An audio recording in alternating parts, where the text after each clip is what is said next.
Hannah from Friends of the Forest. We're back at Heart Lake, where you had your fall field trip and where you'll be out in just a month or so. Today, we are going to hunt for microhabitats in the ACFL. When we find one, we're going to look at what characteristics it has. Is it sunny or shady? Is it windy? Is it moist or damp?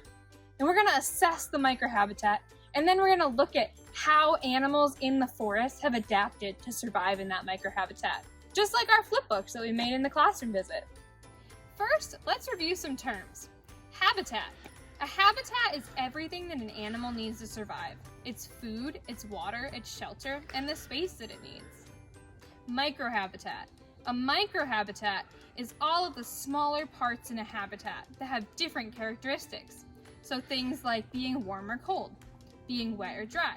Adaptation. An adaptation is a characteristic that a living thing has that helps it survive really well in a specific microhabitat. Alright, so we're gonna go look for microhabitats and figure out how animals survive there. Ready? Let's go!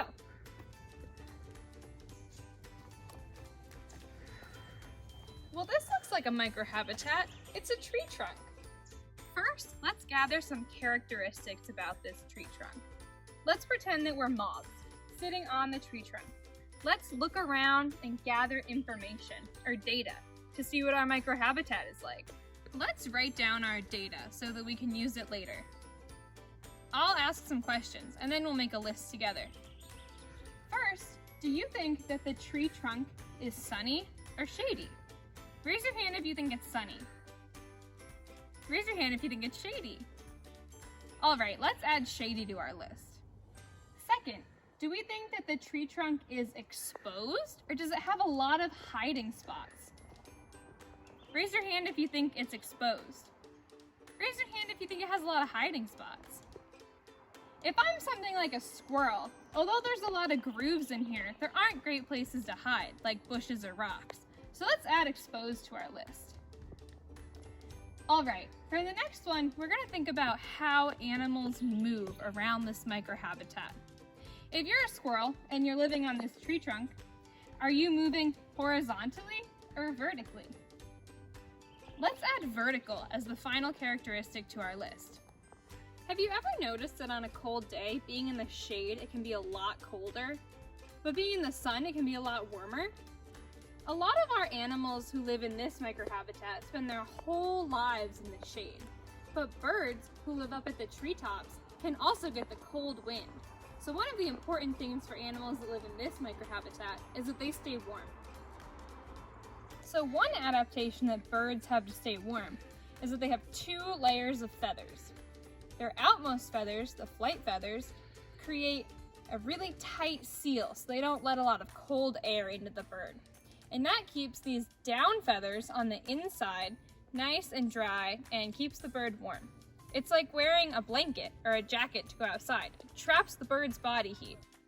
When it gets cold out, birds can puff their feathers, like on the picture in the left, to trap even more air to make sure that they stay warmer. That's just one cool adaptation birds have to stay warm in their shady and windy microhabitat. Our second characteristic of the tree trunk is exposed. As you can see on this bark here, there's not a lot of hiding spots for your moth. But lots of critters that live on tree trunks like to eat moths. The first step to eating something is finding it. Where could you hide if there's nothing to hide behind? How about in plain sight? One of the moth's best characteristics for staying hidden is that it's the same color as a tree. It's really good at camouflage. Over thousands and thousands of years, the moths with the best camouflage ability, the ones that hid the best, reproduced more. And that created moths that match really well into trees. And that's how they don't get eaten on such an exposed microhabitat. Have you ever tried to climb a tree without any branches on the bottom? It's pretty hard. But some animals have no problem with it, like squirrels in the forest. I bet they have some adaptations that help them out. What do you think? One of the squirrel's most helpful adaptations for climbing trees are their claws. Their claws are curved and sharp, like hooks. So when they're climbing up the tree, they hook their claws into the bark and use gravity to hold on. And then when they're climbing down the tree, they flip their back feet around so that they're still hanging on with their claws. Squirrels also use their claws to eat. They take these cones and they hold on tight. Then they take their claws and they separate the cone scales, where the seeds are, from the cone cob. They leave piles of scales and cobs all over the forest, and when you see one, you'll know a squirrel had a good snack there.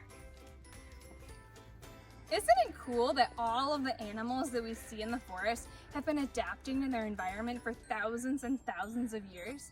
Next time you're in the forest and you see a feather, or you watch a squirrel run up and down a tree, or you don't see a moth as you walk by, just think about how their adaptations are helping them survive in their microhabitats. I'll see you all out here in a couple weeks for our spring field trip. Until then, think about what adaptations humans have to help us survive in our microhabitats. See you then!